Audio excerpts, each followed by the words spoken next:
I want to share the testimony that I have about God's goodness, and it deals with child loss. Some people would say baby loss, pregnancy loss, miscarriage. I want to share it because it shows God's love even amidst loss. And this came about after seeing a video on Instagram. It was a visual of a guitarist or a musician playing, right? On the top half of the screen, and on the bottom half was a animated visual series. I don't know what movie or series it was, but it was such a beautiful rendition. It was of a child passing, and the voiceover said, "She never woke up. She never woke up." So in 2017, you guys, I found out that I was pregnant for the first time. I took a pregnancy test, and mind you, it wasn't planned. My ex at that he's not my ex, so my ex-husband really was adamant about having a child at the right time, being prepared financially. So when we found out we were pregnant, I was pregnant, it was exciting. We were in the middle of a move. I was working at a ministry. It was such a beautiful time. We thought we were going to be able to stay there since it was in Norfolk. Ended up not being the truth because we ended up having to move to Quantico. So I ended up moving while pregnant, and I got, the ultrasound done and everything. And everyone in my department was praying over the baby. And it's from December up until like early February, guys. Like, that's how long I carried this baby for. And on the first ultrasound, they couldn't find a heartbeat, and usually, I didn't know at that time you're supposed to find a heartbeat, but the doctor said, the OB-GYN said, "Hey, it's too early." So I was like, okay. And so we were thinking everything was fine. We go to Quantico. I'm driving, and I drive up to Quantico, and it's dark. We're trying to save money, so my belly starts hurting and whatnot. They even had we had a guest speaker that at CBN that came over, and she's a beautiful pastor from Australia. I had her pray over my womb because for some reason I felt like my child was slipping away. It's ironic too, because when I woke up and I put the shirt on to quickly do this video, it says "Forever Chasing Sunsets." Kind of reminds me of how God gave me the vision of what happened to my baby, and I'll get to that in a moment. So anyways, we moved to Quantico. We get settled in, right? And then I get signed up. I make an appointment for an OB. And they sat us down, and so they did the ultrasound. My husband, at that time, now ex-husband, my ex-husband and I sat down. And she had the the little the wand to go over the belly, and they were look of concern, and so they tried to do, they had to go inside to do a transvaginal just to make sure to get close to the heartbeat. And when they went inside, and then they tried to push further in and try to see, trying to find the heartbeat, they kind of turned around, talked to each other, and we were like, oh, like nothing, because we were, brand new people to being possible parents. And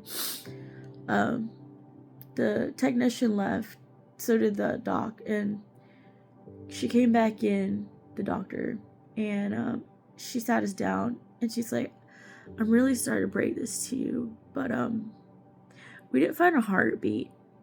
You have what we call a missed miscarriage." And I was like, what is that? Like, we came here for good news. Like, she said that it was still too early. What do you mean there's no heartbeat? What do you mean? They never tell you about this kind of stuff with getting pregnant.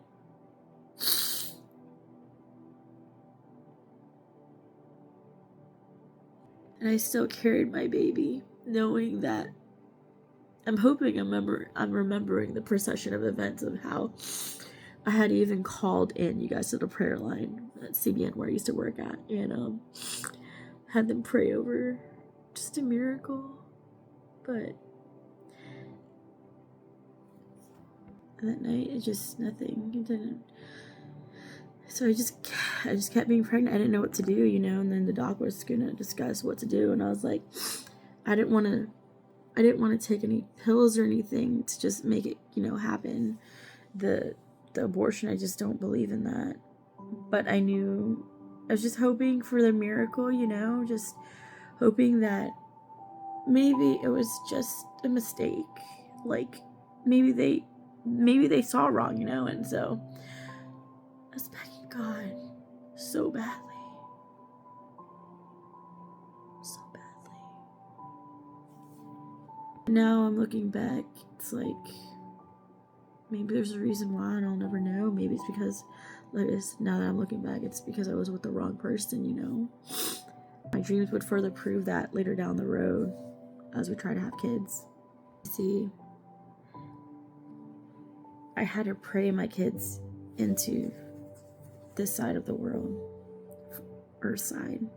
And this way it shows it's so important to be aligned with God's plan and to be with the right person, not to be unequally yoked, you guys. So I wasn't planning on it transversing into that avenue, but it's just to show you. Because that night after I lost the baby, I had a dream where my ex-husband, it showed where he, it's like these, okay, I'm gonna dive into this. He was holding up a sword and a shield, trying to protect me and our child, but they were so overwhelming. I got so scared I never left the room, but he was over there trying to protect the entrance of our house. Mind you, this is a dream that I'm sharing with you against these demonic forces trying to take our child. Now, I don't know what that means, but maybe it means, if coming from a point of observation, I didn't have the covering. The house wasn't covered. Our household wasn't covered because he didn't know how to cover. He wasn't my covering, and hence why they had legal ground to, I don't know, just try to take the child in that dream, I guess. I don't know. And before that, while I was pregnant, I had 2 other dreams. One of them was where I was in a hospital bed and I was surrounded by these doctors, and they try to inject something into, I guess, the IV line in the dream to try to terminate the pregnancy. And the faces of the doctors slowly became evil. I woke up crying, and at that time, I never knew about spiritual warfare, about legal grounds, and the means of what happens when you're not in a covenant marriage, you guys. The second dream was where I was trying to get paperwork for my son, and that's how I knew I was having a boy. Because in the dream, when I went to the admin office to get his paperwork from the military doctors, they kept giving me the runaround, and they're saying, yeah, we don't know, we don't have his paperwork, can't find it. And the same dream before with the doctors and their faces turning dark and demonic, the same thing happened with these individuals in the dream. And I became frustrated. So that time around the end of February, going into March, is when I lost my son. And I fell asleep crying. I woke up, and already, mind you, I was having contractions. I naturally let go of what remained of the baby, and so I was literally having contractions, and I just, so 8 hours before that, on end of February, early March, when I finally lost the baby, I was having contractions 8 hours earlier that day. And I remember because we were actually getting brand new phones, and I was like, this is so painful.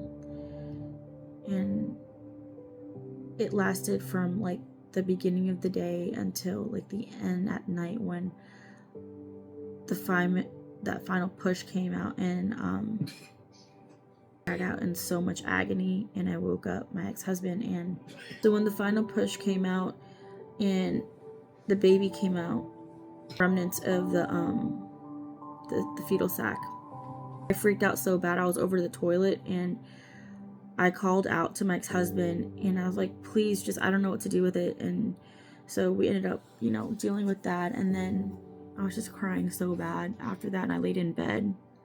And then I had a dream that night. I dreamt that my baby was wrapped in white swaddling cloth.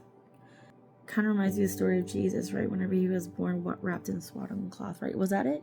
And my son was wrapped in their pure white swaddling cloth, and on top of it was a little bright red dot of blood. And then my son was being carried by a line of angels, beautiful angels, going into the light, from darkness where I was at, into the light procession into heaven. And the glory of God emanating from those open doors, as if to tell me, hey, I've got it from here. He's home. That gave me a lot of comfort, even though I was suffering from the loss of my child. And later down the road, I would have a dream. I don't know how many years it was from then, when I would remember him once in a while, because life does go on. And I had a dream. I think I had asked God, God, I really want to see my son. I really want to see Peter. I really want to see how he's doing. Can you please just let me see my son? So I was granted that request by God and his goodness. And in this dream, I was in these fields and there was a picnic table. So I sat down at the picnic table and my back was turned. I'm observing from the back as if I'm observing myself. And there's this young man, he's so handsome and so tall and just such an incredible kid. He looked to be about maybe 15, maybe 14 to maybe 21. Just because I could definitely tell he was my son. He looked like the hair and everything from the back. God didn't let me see his face, but I saw that I was sitting on the bench. And this young man just sits right next to me, puts his arm around my back and my neck, leans in and hugs me. He says, if I can remember from what it felt like, it's just like, hey mom, I'm okay. I'm doing great. And I love you. We sat like that for a while and I saw that. And in the distance, I saw the sun.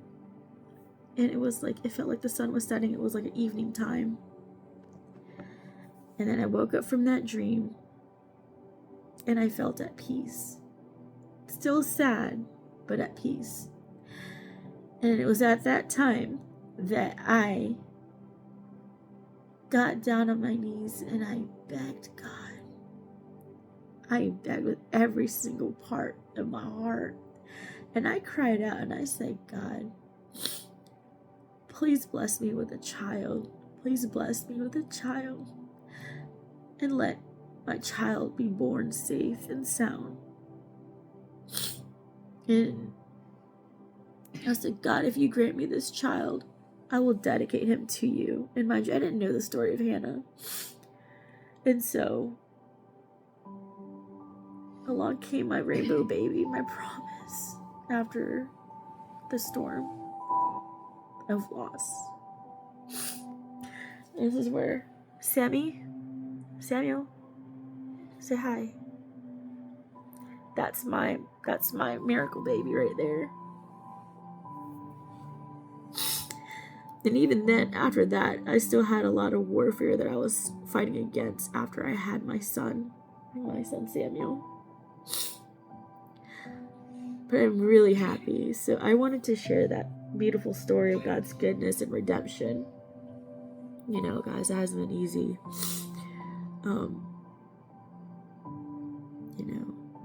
I don't know what it'd been like if like I said, if I had been aligned at the right time with the right person that God has for me.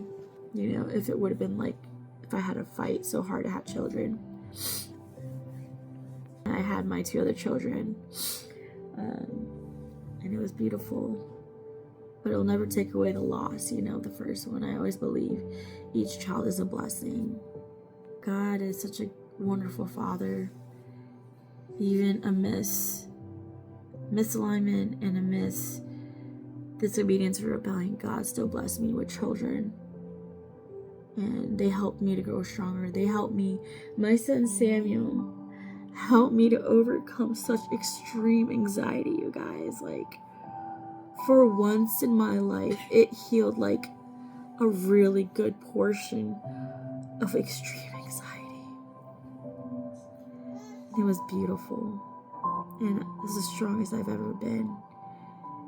He was prophesied to give me that purpose to keep going in life. And he did. And he continues to do so. All of them. And I know they're going to do great and mighty works for God.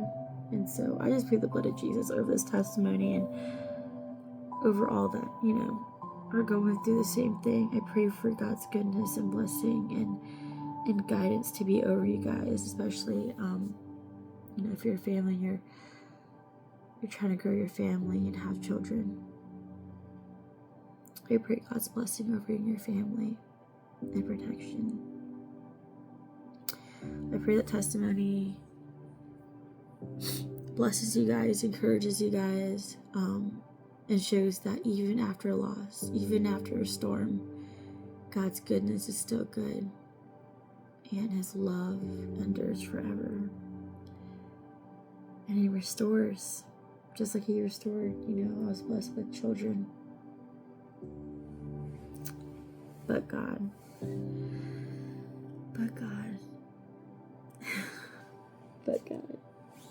I love Him so much. He's such a good Father.